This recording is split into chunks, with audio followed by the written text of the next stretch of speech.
काजोल एक बंगाली फैमिली की लड़की थी और जिगर एक गुजराती लड़का था। जिगर को काजोल एक दोस्त की शादी में मिली थी और दोनों में प्यार हो गया। दोनों ने अपने अपने परिवार वालों को इस शादी के लिए मना ही लिया और फिर काजोल और जिगर की शादी हो जाती है। काजोल की सास अल्पना को अपनी बहू को लाने का बहुत चाव था, पर काजोल बंगाली थी। यही बात अल्पना को पसंद नहीं आ रही थी। काजोल भी कहीं न कहीं एकदम से बंगाली परिवार से गुजराती परिवार में आ गई थी, तो वो भी इस बात से थोड़ा घबरा रही थी। शादी करके तो तुम आ गई हो, लेकिन हमारी गुजराती रीति रिवाज भी तुम्हें सब सीखने होंगे। और रही बात भोजन की, तो हमारे यहाँ शुद्ध शाकाहारी भोजन ही बनता है। तुम्हें चावल और मच्छी खाना छोड़ना होगा। माँ, मैंने काजोल को पहले कह दिया था कि हमारे घर पर शुद्ध शाकाहारी भोजन ही बनता है, और इस बात से काजोल को कोई ऐतराज नहीं है। जिगर की बात सुनकर काजोल कमरे में आकर जिगर से कहती है, तुम्हें तो पता है मछली और चावल मेरे पसंदीदा भोजन में से एक है। अब तुम ही बताओ, मैं ये सब खाए बिना कैसे रहूंगी। आज सुबह भी नाश्ते में मेरा पेट बिल्कुल भी नहीं भरा, वही ढोकला थेपला कैसे खाऊंगी मैं ये सब रोजाना। तुम ही बताओ मिहिर। काजोल, तुम जानती हो ये शादी हम दोनों की सहमति से हुई है, तो हमें इस शादी को आगे बढ़ाने के लिए कहीं ना कहीं तालमेल तो बिठाना ही होगा। अच्छा, मैं ऑफिस निकल रहा हूँ, शाम को जल्दी आ जाऊंगा। मिहिर ऑफिस चला जाता है। ऐसे ही कुछ दिन बीत जाते हैं। एक शाम अल्पना काजोल को कहती है, काजोल, मकर संक्रांति का त्योहार आ रहा है, घर में मेहमान भी आएंगे।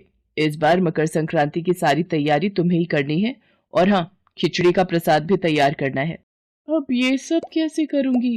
मैंने तो कभी ये प्रसाद वाली खिचड़ी बनाई ही नहीं। माँ को फोन करती हूँ।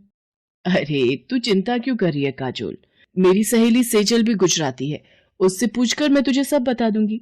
तू एक काम कर, मैं तुझे उसका फोन नंबर दे देती हूँ, तो उससे फोन पर बात कर लेना। ठीक है माँ, मुझे उनका नंबर दे दो, मैं उनसे बात कर लेती हूँ।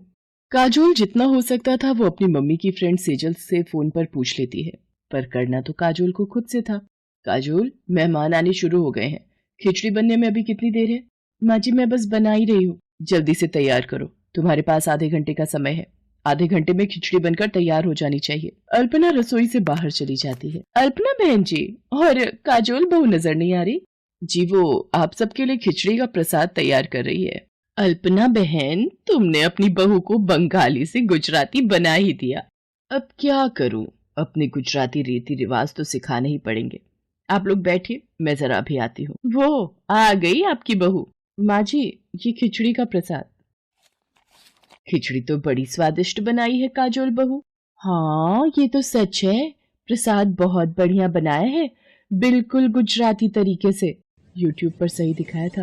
हींग जीरे का छौंक, हींग जीरे की खुशबू से खिचड़ी और भी स्वादिष्ट हो गई। सब मेहमान बहुत खुश होकर जाते हैं, पर अल्पना अभी भी सुकून में नहीं थी। मुझे पता है, आज तुमने अपनी मम्मी की सहेली से पूछकर और यूट्यूब पर देखकर जैसे तैसे प्रसाद की खिचड़ी बना ली, पर अभी इतना खुश होने की जरूरत नहीं है। आगे अभी हमारे और भी रीति रिवाज हैं जिन पर ध्यान देने की बहुत जरूरत है। एक प्रसाद की खिचड़ी बनाने से तुम गुजराती नहीं बन गई हो। अल्पना की बात सुनकर काजोल बहुत दुखी होती है और कमरे में आ जाती है। तभी जिगर भी आ जाता है। अरे तुम माँ की बातों को दिल पर मत लिया करो, उनका स्वभाव ही ऐसा है। अच्छा, एक काम करो, तुम मेरे साथ बाजार चलो, मैं तुम्हें तुम्हारी पसंद के बंगाली रेस्टोरेंट से तुम्हारी फेवरेट डिश खिलाता हूँ। नहीं नहीं, हम बाजार का कुछ क्यों खाएं? क्या तुम मेरे हाथ की बनी गुजराती खिचड़ी नहीं खाओगे? अरे हाँ, मैं तो भूल ही गया था, तुमने तो आज खिचड़ी बनाई है।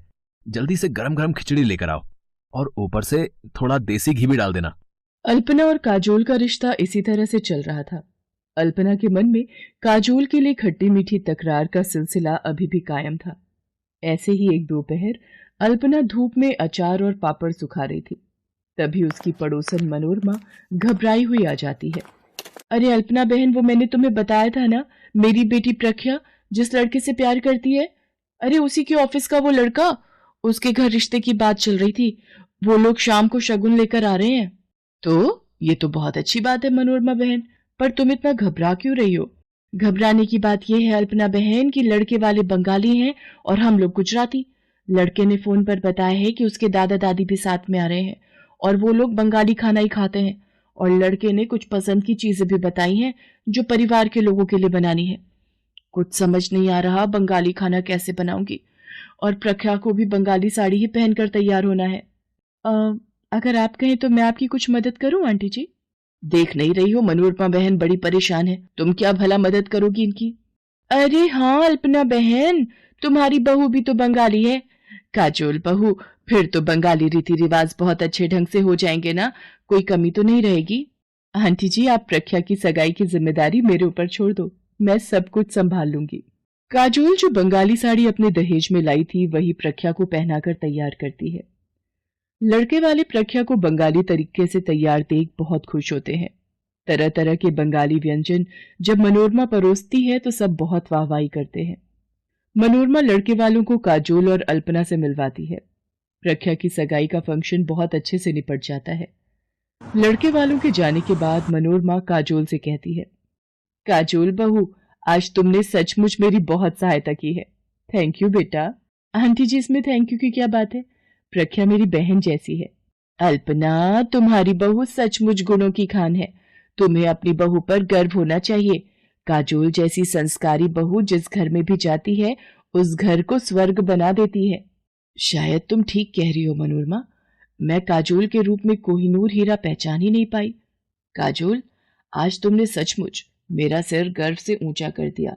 अल्पना काजोल को गले से लगा लेती है और उस दिन के बाद काजोल और अल्पना के बीच कभी कोई मतभेद नहीं होता। ये देखकर जिगर भी बहुत खुश था।